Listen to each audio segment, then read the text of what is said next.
Hi, this is Stephanie Turner. I want us to focus today on making sure that as we're teaching skills, we also have the testing in mind. It's no secret that there is online testing, and especially for third grade, it's their first time ever taking a state test, and it happens to be online, right? It's not an option. Also, benchmark testing. Online, not an option. So even if a student has an IEP or 504 plan or learning difference or struggle or some kind of gap, they're still expected to learn material, not just on paper, but also online. And as teachers, sometimes we're not given those tools or really given the space to practice very much, bridging this gap between teaching online and testing online. In other words, we don't want kids to have whiplash. We don't want them to practice doing it on a worksheet and then all of a sudden put a screen in front of them and say, this is an important test. I mean, let's practice the way that they're going to have to demonstrate and perform. Okay, so let me show you what I mean. I went ahead and opened up, let me share my screen. Okay, so this is the third grade STAR testing guest. Okay, so I'm just in a guest mode and I just went to number 2, right? And this is a multiplication question, which of course is standard for third grade. They're going to see this kind of question. Okay, what I did is I just opened my tools. All of these tools up here, every single student is going to see. If they have an IEP, they may have some extra little bubbles here, but all of them are going to have this graph draw paper line. Now, what I did is the normal is medium, so I just went ahead and made it larger. A lot of students, they kind of need to see it bigger. We can also use the zoom in feature, which is great, to make the screen a little bit larger, showing them that they have control over these kinds of tools by you modeling the control of these tools is so important for these little 8, 9-year-olds, okay? So basically, I say, okay, oops, let's go back to large. All right, so I can choose my color as well. So it says there are 6 apples in each of the 7 bags. So how many bags are there? 7.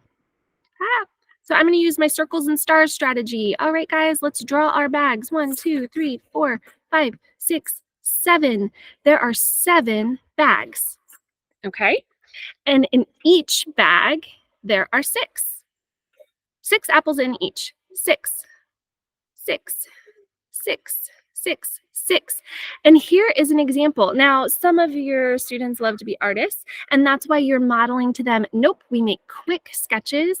We make quick drawings. We can use circles and stars or our numbers, right? But honestly, some of our kids still need the dots, okay? So just like dice, right? And I'm sure in centers you have dice where they get to practice.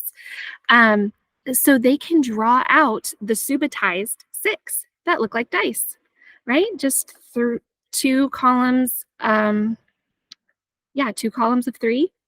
And sure, it takes a moment, but I promise you, the kids will use this. If they see you have the patience and take the time to draw it out, their big, smart, amazing math teacher that they love, they are going to feel okay enough to draw it out, right?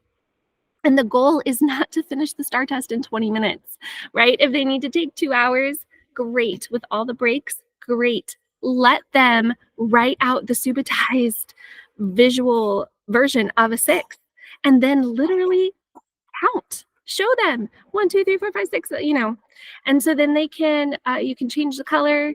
You can say 6, 12, 18, right? And you can do it and say, oh, shoot, what comes after 18? 19, 20, 21, 22, 23, 24, 25, 26, 27, 28, 29, 30, 31, 32, 33, 34, 35, 36. Do you remember the last one, guys? Okay, let's see if you're right. 36, 37, 38, 39, 40, 41, 42. Okay, when you model showing the subitized versions, when you model saying, oh, wait, what comes after 18 again? 18, 19, 20, 21, 22, 23, 24, right? When you model that, you are empowering them to use that strategy too. When you are modeling this using the online tools, you are empowering them to use this as well. So my total, what is the total number in all 7 bags? 42. So we can go down here and choose 42.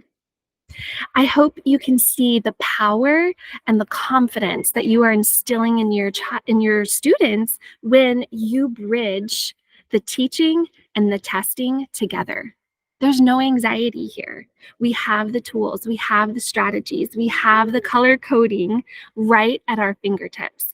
And for those students that need to use the hundreds chart, model for them, have that on the whiteboard and say, hey guys, and use your dry erase marker to circle the skip counting by 6s. Use that in front of the class. Empower them in front of the class. All right, thanks for watching.